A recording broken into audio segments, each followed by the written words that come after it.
Hey guys, so this is our psych. So we're going to solve the limit of x squared plus 3x plus 2 over x plus 2 as x approaching to negative 2.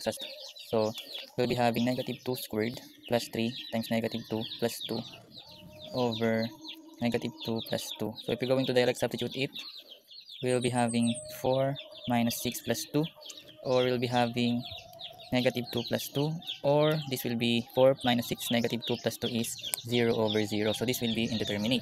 So in this case, we can use other method to find the limit.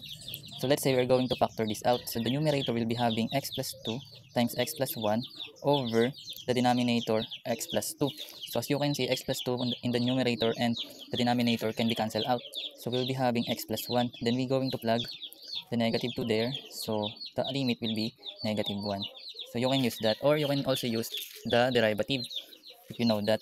So using L'Hopital's rule, get the first derivative of your numerator and the denominator. So if we have x squared plus 3x plus 2 over plus 2 as x approaches negative 2. So if you direct substitute the given limit and you arrive at 0 over 0, you can use L'Hopital's rule.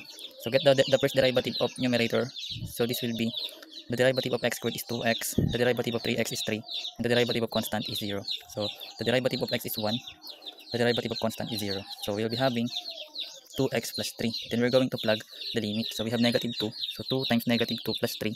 This will become negative 4 plus 3, or also negative 1. So you can solve it this way or this way. Or you can use left hand side or right hand side if you know that. That's all.